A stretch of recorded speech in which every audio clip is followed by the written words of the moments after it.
Australia's tour of New Zealand 2021 came to an end with the record-breaking 24th successive ODI win for Australia. Before that, they played three T20Is, which was a tied affair thanks to the rain in the decider, and then a whitewash. We'll talk about the entire tour, some talking points from the tour, as well as some milestone on this edition of The Outside View.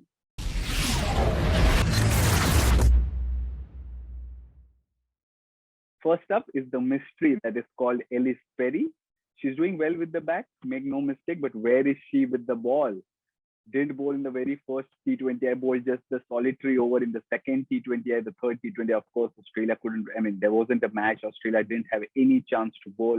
Coming to the ODIs, in the first two ODIs, she bowled a couple of overs each. Didn't again bowl at all in that truncated affair in the third ODI. So where is she with the ball? Is she really fit?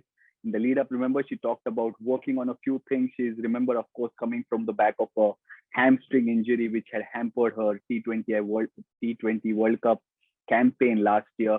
So all that's the background, but is she really fit to bowl?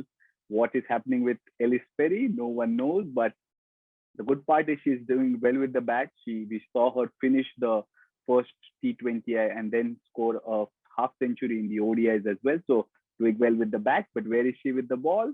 Only time will tell. Next up is the bish, bosh, bash, Ash. Ashley Gardner, of course, she's been doing really well with the bat amongst the runs. Look at, let's get the numbers out of the way first. 6 matches she played on this tour, scoring 149 runs, but a strike rate of 134. Easily the best. And just kind of, let's rewind a bit to the first T20I when Australia were in a spot of bother. In walked Gardner at 5, scored an unbeaten 73 to take them to a win. And then in that ODI as well, 53 not out. So a couple of half centuries. She's really amongst the run, but the big factor is what Australia are without Gardner, the batter. We saw what happened to them in the second T20I when she kind of came a bit late. Australia posted an under par score, which was overall. So Ashley Gardner, and of course, remember, she's doing well with the ball as well, picking up those crucial wickets as we saw in the final ODI as well, where the conditions were conducive to spin. So all in all, a very good in-form Ashley Gardner. We could see that through this tour. The next one, of course, is Lee Kasparek. She wasn't a part of the New Zealand setup in that England series, came back for the ODIs for the Australian tour. Remember, she was a part of the last 2 ODIs before an injury ruling out Frankie Mackay, and then she was drafted into the first ODI as well. Didn't play the first ODI, but played the last 2, and what an impact she had. 6 wickets in the second ODI, the best ever for any bowler against Australia. 6 for 46 in an ODI, unbelievable. And then that triple wicket maiden in the final ODI. So she's really up there with the best, but is she a bit underrated? I'll leave that question open.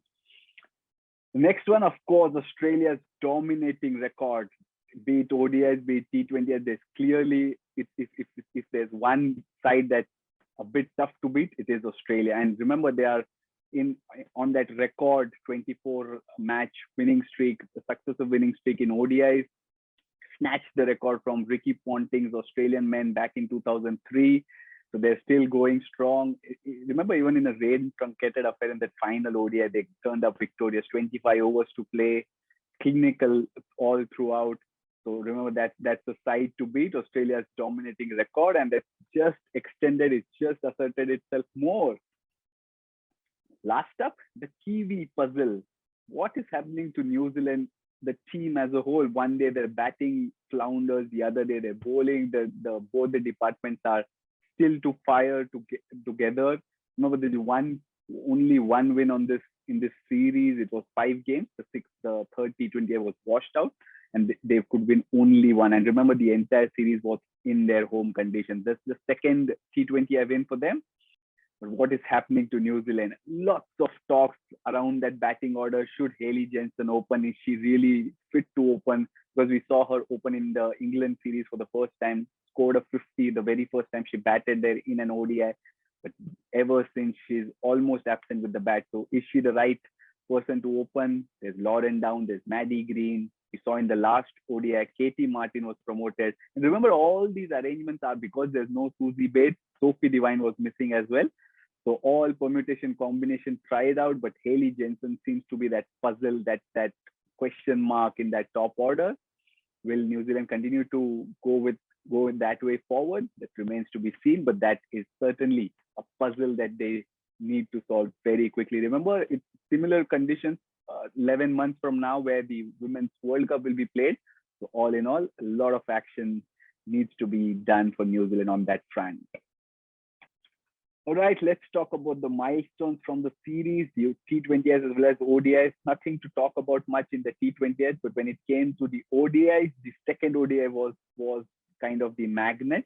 First up was Alyssa Healy playing her 200th international game. She became the third Australian after Ellis Perry and Alex Blackwell. So that was a milestone for Alyssa Healy. Then came Meg Lanning, who scored her 7,000th international run there, again in the second ODI. The first from Australia to do so. So that was a milestone for the skipper. And lastly, Katie Martin, one positive for New Zealand. Katie Martin completing 50 dismissals in one-day international. So these three were the milestones that occurred through the series. In fact, it was all in the ODIs. Right, then that's it from this edition of The Outside View. That also brings curtains to Australia's tour of New Zealand 2021. Hope you like our coverage. Do let us know what you like, what you dislike, what we could do. And thanks for watching. Till the next time, mask up, stay safe.